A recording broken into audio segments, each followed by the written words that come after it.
Welcome to the 175, a channel dedicated to clear thinking, clean thinking, and hopefully common sense. Today's topic, the country music world. As you know, country music has changed over the years. It started with this bro country business. That is, that we're going to be singing strictly about trucks, bros, and girls. And then it went to this pop sound thing that it was hard to tell who was country and who wasn't.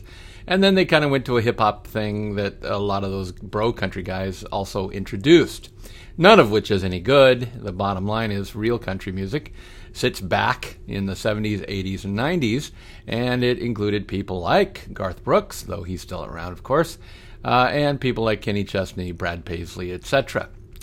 You could go on and on and on, from Alabama to, Rodney Atkins. There's so many different country music people that really made the brand what it is today, and it is today the most popular brand of music in the world.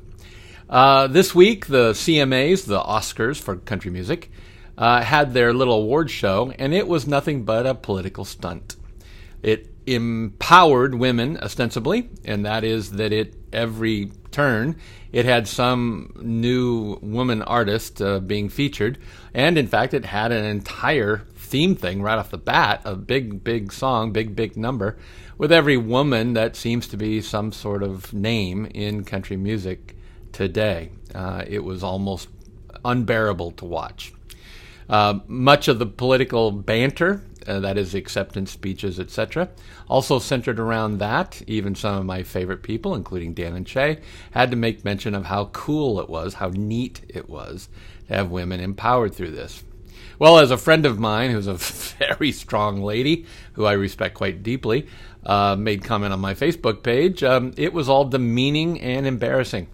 The fact that talent should be the only issue, not gender or politics or something of that ilk, is what an Oscar or CMA is all about, is really, really lost here. The CMAs also went further and put a major league liberal secular musician on stage.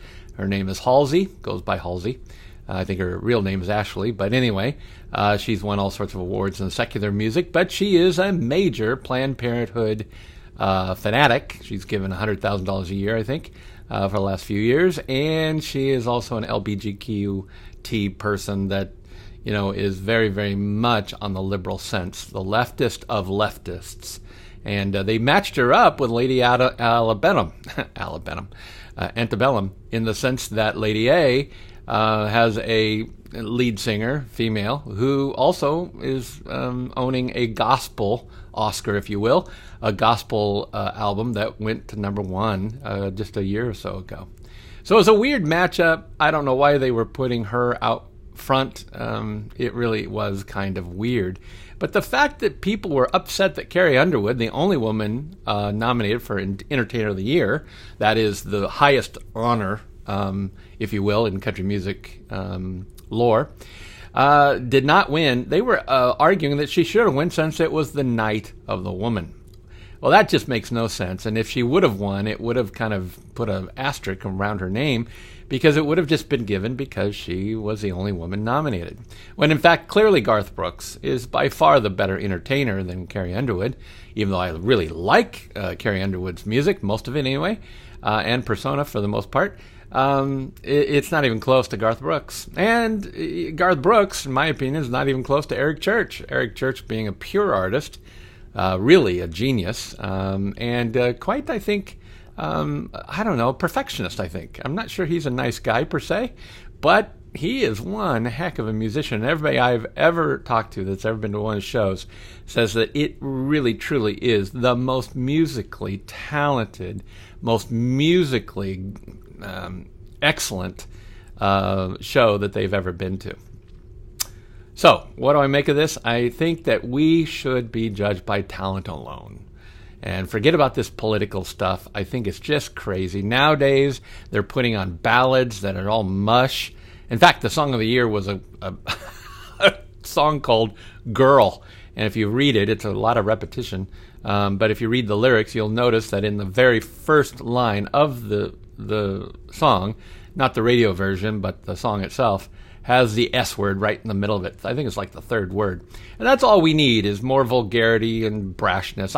I in general, am kind of irritated with some of the brashness that country music sometimes puts out there that they think is terrific.